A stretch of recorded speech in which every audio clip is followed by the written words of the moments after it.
right, today we're outside a super training gym, strongest gym in the West, and my boy over here, Andrew Z, has a competition, a fight coming up. When's your fight? June 17th, so we're about 6.5 weeks out as of today. It's not a real fight. He's wearing like some weird karate suit thing. Jiu-Jitsu? Yeah, we're wearing the bathrobe. Wearing a bathrobe, gonna wrestle around with somebody else. It's his first competition. Andrew's been training hard, rolling almost every morning, it seems like. Yeah, so it'll be 5 days a week. Does your belt have any colors to it yet? It's got like a couple of spots of orange. And a little bit from eating buffalo wings? Yeah. There's really good. Not blood, but no, we're still at a white belt. All right, well, for his first competition, I think it's important that you stay in good shape, and you've been lifting and stuff. Have you been doing anything else to try to stay in shape for the match? No, nothing too crazy. Just making sure I don't get hurt anywhere else. No, I mean, obviously not getting hurt on the mats, but like I'm not doing anything too over the top when it comes to lifting or running or anything else. Yeah, and so I was going to take Andrew through, take him through a run where we're just going to vary the speed that we go at, and I'm going to kind of show you guys how to do it. I'm going to do this with the app as well, and you can use whatever app you use is fine. You just want something that's going to track your pace, and you want something that gives you some sort of time and maybe some sort of distance. And so we're going to start out really, really slow, the way I always do, and we're going to speed up, and when we speed up, we're actually still going to be really slow, because that's just where I'm at, and that's just what you got to deal with. But yeah, the style of training we're doing today is called a fartlek. I don't know why it's called that, but that's what they chose to call it. It sounds inappropriate, but maybe appropriate for us. It's basically just playing around with the speed. So we're gonna intermittently, we're going to go into a surge, I like to call it, because it's not a sprint. So I want to urge anyone that tries to follow along and do this, don't sprint. I won't sprint. It's just going to be a surge. So we're just going to pick up the pace, go a little bit faster. And when we do so, we'll probably do a couple of bouts of 30 seconds. Then maybe we'll do a couple bouts of a minute. Then maybe we'll do a couple bouts of 30 seconds. And then we'll be done. Overall, if we can get to 12 total, would probably be good. So there's going to be 5 or 6 in the middle that are going to stink. And then just a little warm up and a little cool down at the end. So here we go. We're just going to start out with a nice easy walk and jog. So your walk, jog, beginning, that's your warm up, right? You're not doing any stretching or anything still? Yep, I rarely will do any sort of stretch. If I do anything, it'll just be at home. I do some Goda maneuvers and shit like that, you know? And then I'll do some mild faster release, that sort of thing. And then we'll just go as slow as you can on a jog, like intentionally being slow and lazy. When you're going this slow, are you worried at all about heel striking, toe striking, whatever, midfoot, all that good stuff? No, because it's really not too different from a walk. And so as we walk again, you'll notice, especially with like a running shoe, you'll definitely heel toe it out, right? And when we pick up the pace again, the only difference is just going to be that we are going a little faster and doing some little mini hops. So now you just go a tiny tick faster than what you just did. So from this sign right here to the next one, just go a little faster.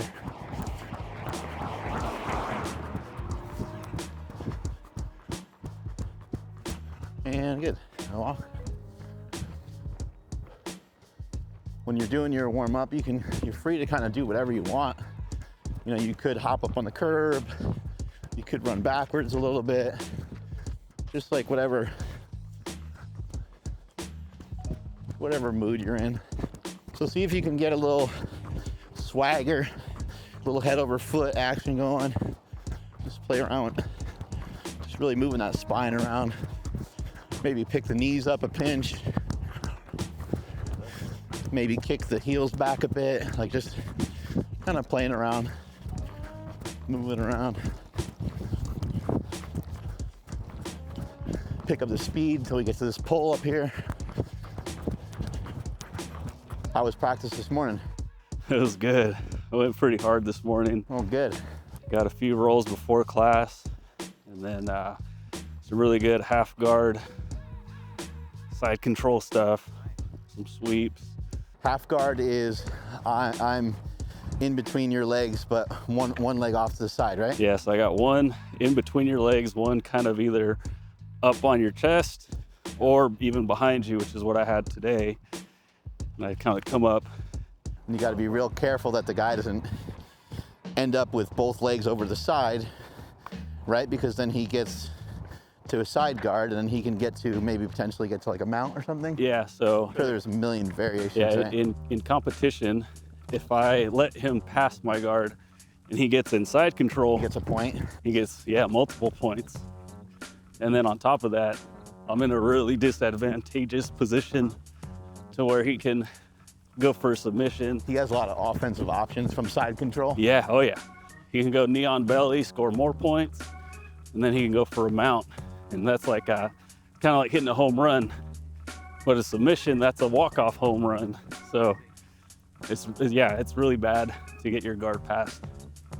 It's kind of part of the strategy where in training and practice, you're just kind of having fun, trying to submit each other. Don't really care about getting swept. But when you're prepping for competition, it's no longer like, oh, he swept me, no big deal. No, it's holy shit, now I'm down points. And you know, he could just hold me and it's game over. So there's a lot of mental side of things. There's a lot of strategy going on in the background. You're a multi-level marketing salesman for Brazilian Jiu-Jitsu nowadays. What's your sales pitch to some people out there? Like, what has it done for you? What has it done for Andrew Z? How much time do we have, guys? No, well, as cliche or cheesy as it may seem, you know, we say a lot with like fitness parallels business. Jiu-Jitsu, I mean, literally any situation, you can kind of look at it and be like, oh, that's just like Jiu-Jitsu. Like, you're stuck in a bad spot. Okay, let me think. Don't take too long to think about it, but you'll find a way out of it. So in tough situations in life, you kind of think about it and you're like, well, I've been in worse positions before, but how do I react to where I don't put myself in an even more, you know, terrible position? So yeah, it humbles you for sure. And then also, again, like I said, teaches you that you can be in a really bad spot, but it's only for a temporary time, or a little short amount of time, I should say. And you can get out of it. But yeah, lots of life lessons on the mat, that's for sure. Great way to face some fears too. Most people are pretty scared to get in a confrontation. And you practice it every day. All right, here's the last walk. We already got like some decent distance in. Like we're not at a mile, but we're probably at least at a half mile already. Oh yeah, we're a little bit over half. It's kind of neat if you just walk and jog, you can end up with someone that is really just not great at running. In my opinion, you could very easily end up with 3 miles. Yeah. If you just jog and walk. Jog 30 seconds, take a minute to walk, go back and forth until you did it for maybe a half an hour or so. See where that puts you. And what I love about this approach, well, like us just warming up by doing the thing, you know, it's already, well, it can be kind of a pain in the butt to, you know, get out there, right? Right. Why put something ahead of the thing that you already kind of don't want to do? Just go do it instead of doing, you know, the warm-up stretching and all that. Right. Let's just go. So I'm gonna hit the start here, and when I hit the start, all we're gonna do is jog.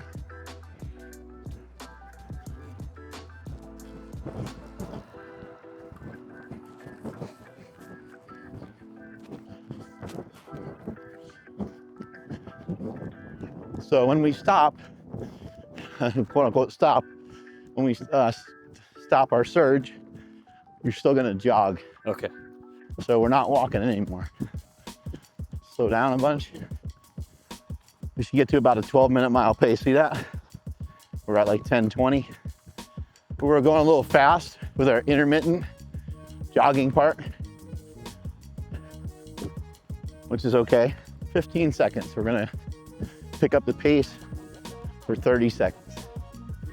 10 seconds. 3, 2, go. Just easy.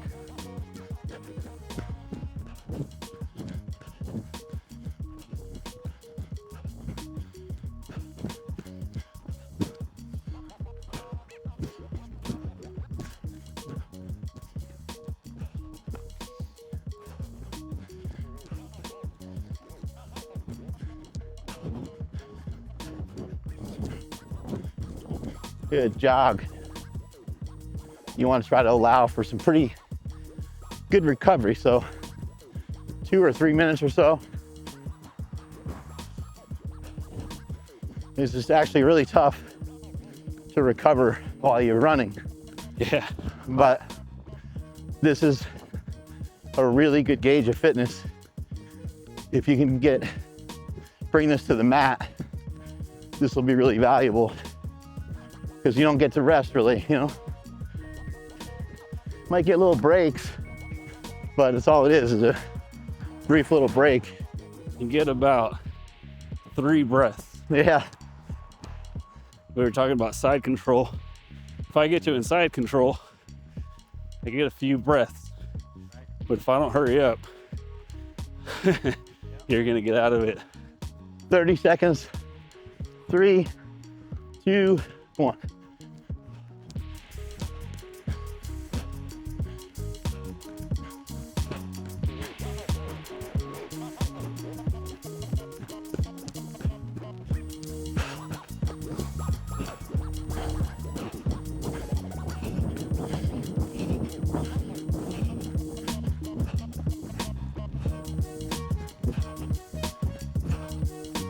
Five seconds.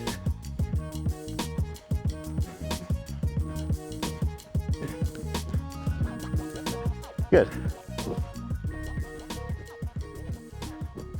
We got to about a 7-minute mile pace in there somewhere. Feeling okay?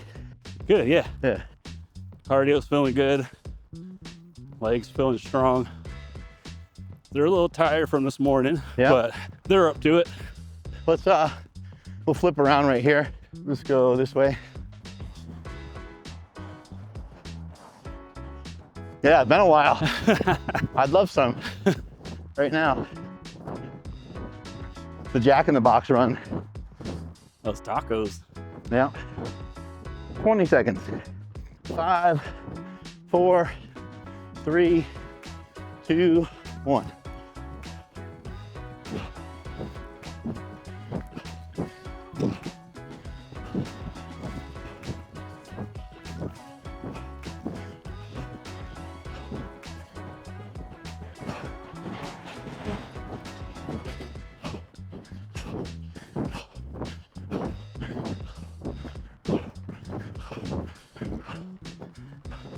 Five seconds.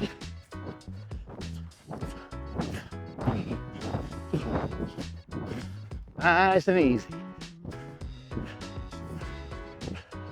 So that one we got a little faster, Yeah. around a 6:30. Just try to get this closer to like 11:30 or so. All right, pace it a little bit better. We're doing a minute.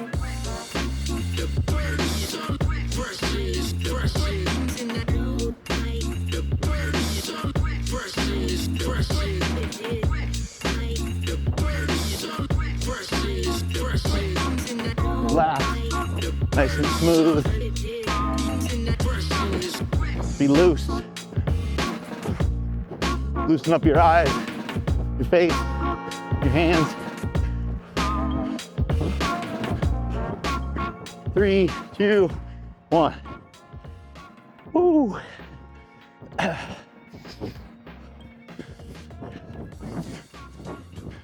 That'll put some hair on your chest. Yeah. You don't need a long workout with this. We're at like 13 minutes, 20 seconds. 3, 2, 1, go.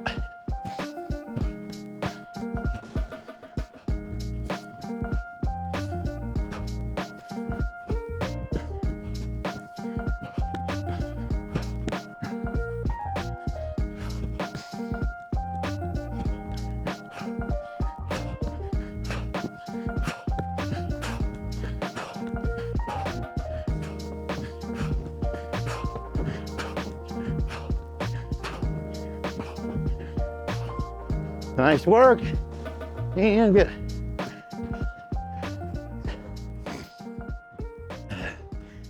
If you're doing this with your jitsi buddies, you can like pull on each other and stuff. It'll make it brutal. That'd be terrible. Just like the intermittently, not like fighting, but just Yeah.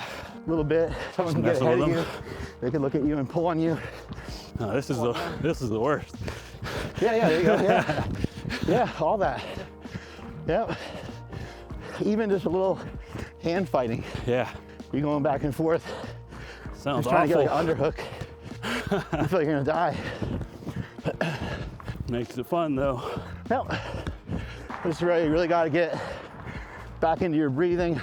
The cool thing about this workout, you get to do your surge at any time. It's up to you. So you can rest as long as you need, as long as you want. And someone could scale this for them. You can do the same exact workout with jogging and walking, or sprinting and walking, or sprinting and jogging. You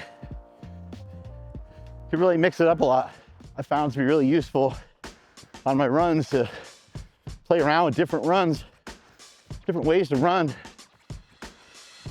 So Andrew is doing a little Dion. It's my favorite. You can take your phone or just your hands and kind of move them back and forth. Figure eights. They're amazing with the shoulders. Yeah. You really go way head over foot and move around like you're throwing uppercuts. You can come down here and just arms are low, kind of shuffle them along. You can kind of intentionally do a little bit of a roll through, a little bit of a heel strike. It's nice to have options. Mix her up. Takes a little bit, but your body, it'll calm down. Takes some time. Here we go again.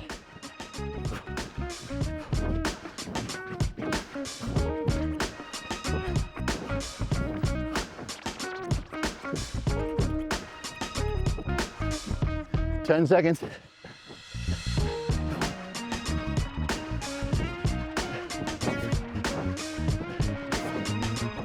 And good.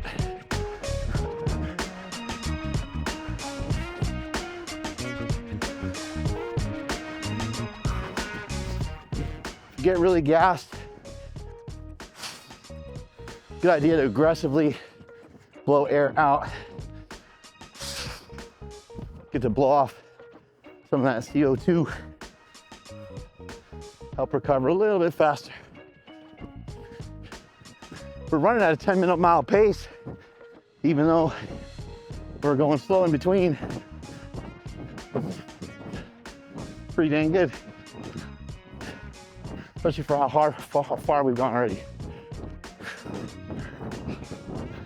So we did 3 30-second, we did 3 1-minute, and now we're about to finish with 3 30-second sprints. Sorry, surges. No sprinting. Especially for those of you that haven't run in a while, no sprinting. Maybe no jogging.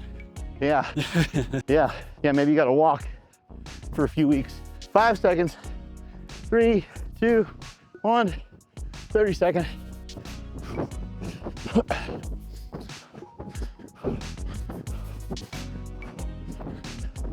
If you wanna be safe while you're running like this, you gotta be loose and stay low.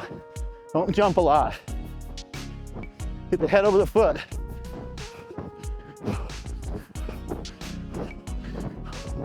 Pump your arms.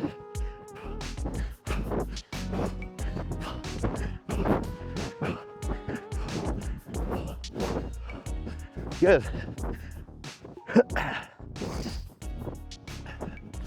Two more. As Mike Singletary once said, I like this kind of party. You guys ever see that? His eyes like this when he's playing for the Bears. I like this kind of party. So elbows. Try to like smash them to the ground when you pick up for this next sprint and back. So remember Kurt Gibson when he hits that home run? He does this guy. Yeah. Try to do that both sides. I know exactly what you're talking And about. you'll sprint Yeah. Hey, he keeps doing that. Probably because he's tore his hamstring. And 5, 4, 3, 2, 1. The elbows down hard.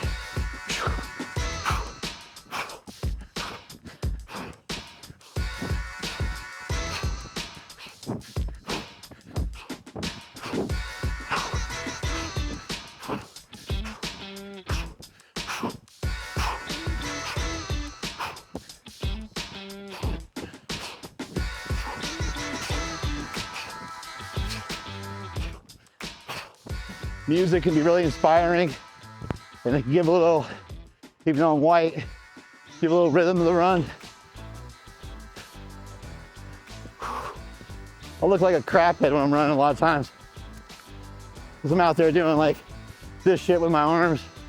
I'm just trying to lean to the side and just move around, just stay loose in whatever way I can. Running sideways and forward, sideways, backwards, mixing it up to feel good. 3, 2, 1, boom.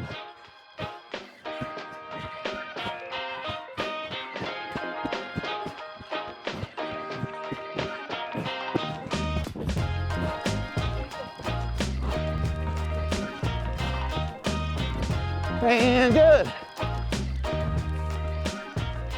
Yes, sir. When you're running, you can keep your hands, you keep them in real tight if you want.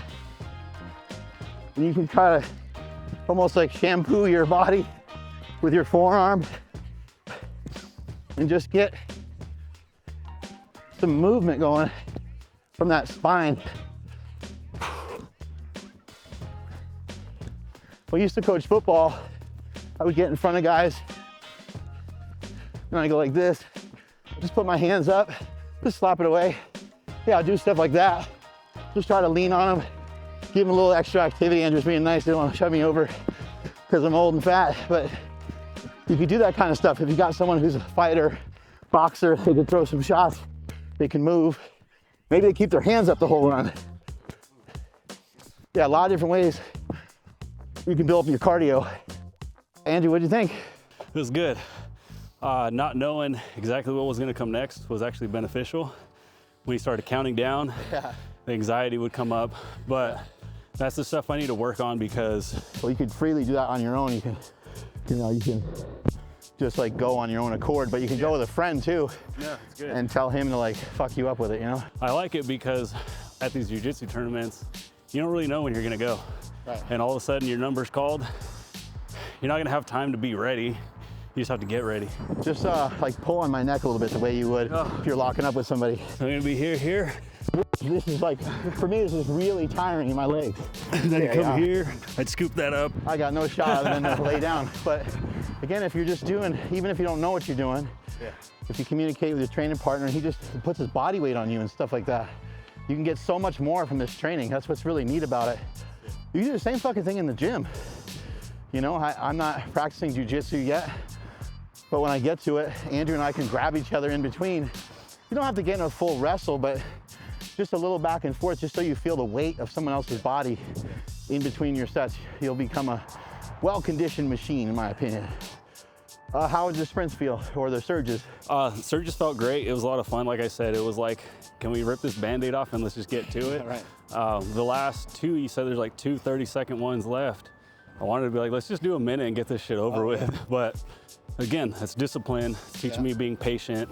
It's really good. And as far as the whole thing, cardio-wise, yeah, I wouldn't say I have the best tank, but I felt really good that whole time. Right. Yeah, there was some, of course, the minute sprint or surges got to me, but then as we calmed down, everything came back and I was good to go.